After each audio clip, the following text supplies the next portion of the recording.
दोस्तों नमस्कार, आदाब, सत श्री अकाल। उर्मिलेश संवाद के इस खास एपिसोड में आपका स्वागत है। दोस्तों, सियासी गलियारे में एक सवाल बहुत जोर शोर से उठ रहा है कि क्या बिहार में भी समय से पहले चुनाव होंगे असेंबली के, महाराष्ट्र की तरह, जैसे महाराष्ट्र में हो रहा है, हरियाणा में हो रहा है, झारखंड में भी हो सकता है।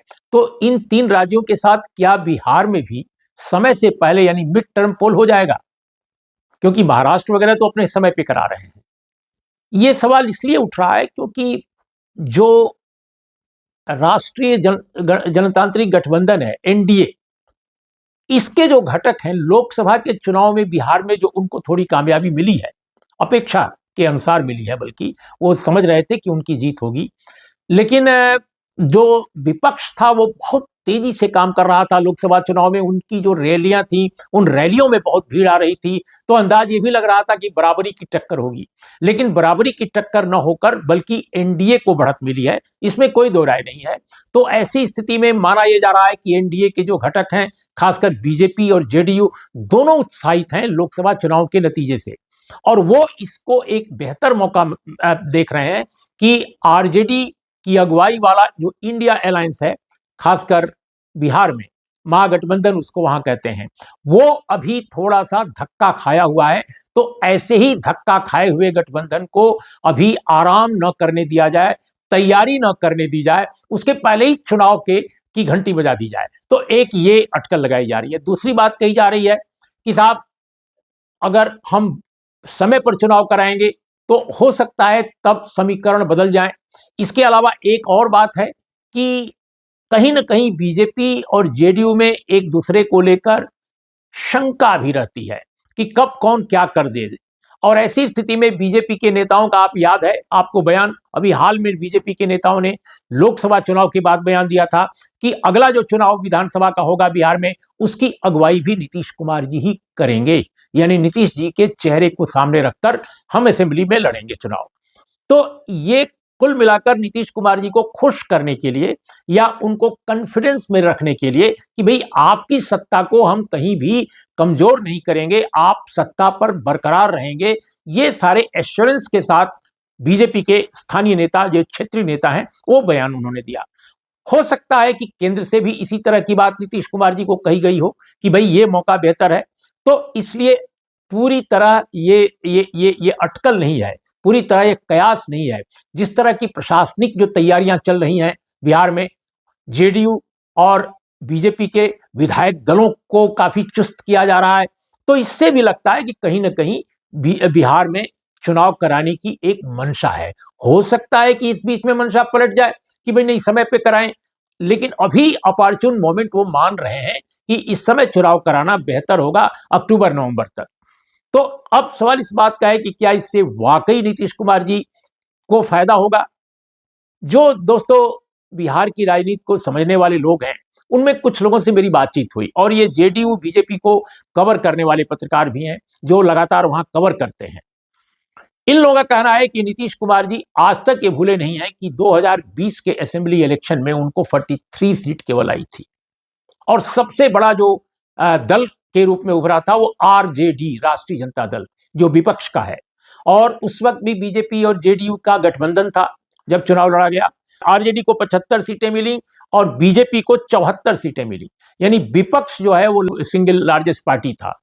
लेकिन बीजेपी की सरकार और जेडीयू की इसलिए बनी कि 74 और 43 जो जेडीयू को मिली थी सीट, ये मिलकर बड़ा एक बहुमत बनाते थे, और इस तरह से गठबंधन को इन्विटेशन मिला और नीतीश कुमार जी को मुख्यमंत्री के रूप में शपथ दिलाई गई। बीजेपी ने बड़ा दल होते हुए भी बड़ा दिल दिखाया और नीतीश कुमार जी को ही मुख्यमंत्री माना।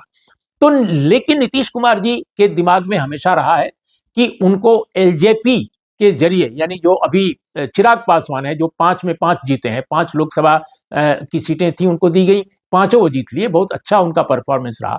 तो उस इलेक्शन में असेंबली के 2020 के भारतीय जनता पार्टी ने चिराग पासवान को नीतीश कुमार के ही खिलाफ एक तरह से इस्तेमाल किया, और जहां जहां नीतीश कुमार के उम्मीदवार थे हर जगह उन्होंने चिराग पासवान को, एनडीए से वो अलग हो गए थे, और उन्होंने कैंडिडेट पुटअप किया, और कैंडिडेट जो पुटअप किया वो डायरेक्ट जो है सबसे अधिक डैमेज जेडीयू को उन्होंने किया था।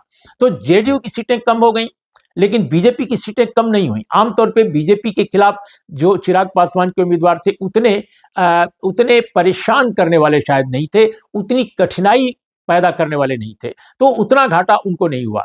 और ऐसी स्थिति में लगा कि कहीं नीतीश कुमार जी की सत्ता ही न चली जाए, बीजेपी क्लेम न कर दे अपने अपने चीफ मिनिस्टर के लिए, लेकिन ऐसा नहीं हुआ। सम्मान दिया बीजेपी ने और नीतीश कुमार जी को मुख्यमंत्री बनाया।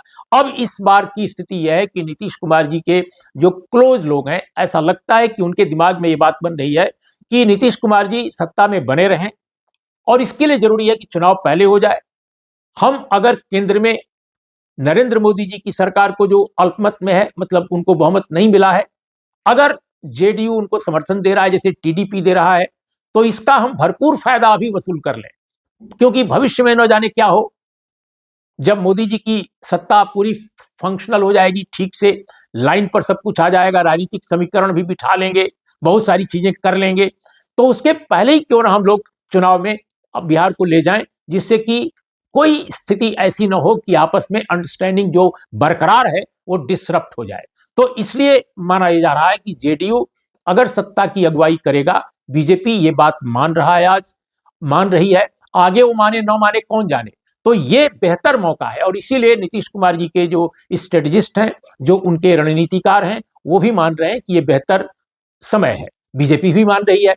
तो ऐसी स्थिति में दोनों घटकों में कोई मिसअंडरस्टैंडिंग नहीं है पहले चुनाव कराने को लेकर। अब यह देखना है कि क्या आरजेडी लेड जो महागठबंधन है, इंडिया अलायंस जो है, क्या आज अगर तैयारी उसकी अगर कम है या कमजोर है, अभी उसको हताशा है कि भाई चुनाव में उतना अच्छा परफॉर्मेंस नहीं किया, तो क्या वो अक्टूबर सितंबर आते आते बहुत अच्छी तैयारी कर लेगा?